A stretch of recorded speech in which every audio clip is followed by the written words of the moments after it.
ক্যারিবীয় দ্বীপপুঞ্জের ছোট্ট একটি স্বাধীন রাষ্ট্র অ্যান্টিগুয়া অ্যান্ড বারবুডা ১৪,৫০০ কিলোমিটার দূরত্বের দেশটি বাংলাদেশের সঙ্গে কূটনৈতিক ও বাণিজ্যিক সম্পর্ক স্থাপনে আগ্রহী। দুই দেশের পররাষ্ট্রমন্ত্রীর মধ্যে রোববার রাষ্ট্রীয় অতিথি ভবন পদ্মায় সৌজন্য সাক্ষাৎ অনুষ্ঠিত হয়। বাংলাদেশে সফররত অ্যান্টিগুয়া অ্যান্ড বারবুডার পররাষ্ট্রমন্ত্রী জানান, চলতি বছর ঢাকায় দূতাবাস খুলবে দেশটি। দূতাবাস উদ্বোধনে আসবেন ওয়েস্ট ইন্ডিজের কিংবদন্তি ক্রিকেটার স্যার ভিভ রিচার্ডস, যার জন্মস্থান অ্যান্টিগুয়াতে। For those of you who know cricket, put it on your watches that I say today, very soon, the greatest cricketer ever to have played the game will come to Bangladesh very soon.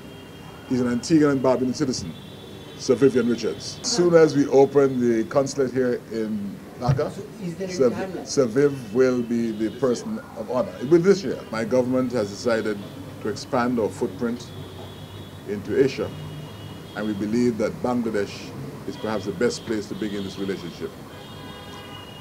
Let me invite all you journalists here to visit the Caribbean in the month of June as we host the ICC Cricket World Cup.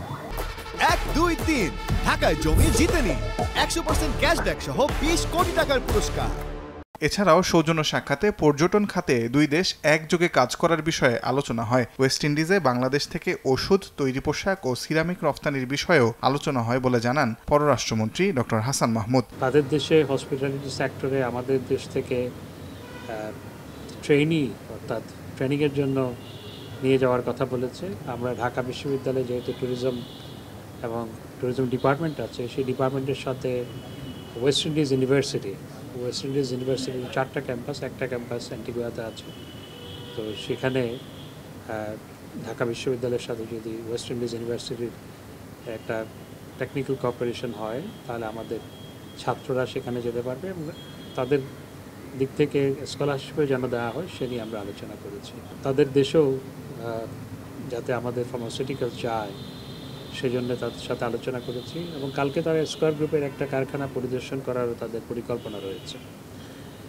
এবং অন্যান্য export পণ্য যেমন আমাদের leather goods, তারপর ceramic এবং garments, এগুলো তাদের দেশে যাতে আরও ব্যাপকভাবে আমরা রপ্তানি করতে পারি সে নিয়ে আমরা আলোচনা করেছি। এদিন ইসরায়েলে হামলা প্রসঙ্গে পররাষ্ট্রমন্ত্রী বলেন, বাংলাদেশ যে কোনো যুদ্ধবিগ্রহের বিরুদ্ধে দায়িত্বশীল রাষ্ট্রগুলো ইরান ও ইসরায়েলের মধ্যে উৎকণ্ঠা কমাতে এবং গাজায় মানবতা বিরোধী অপরাধ বন্ধে ভূমিকা রাখবে বলেও প্রত্যাশা করেন তিনি। ইরান এবং ইসরায়েলের মধ্যে। তাজওয়ার মাহমিদ, সময় সংবাদ, ঢাকা।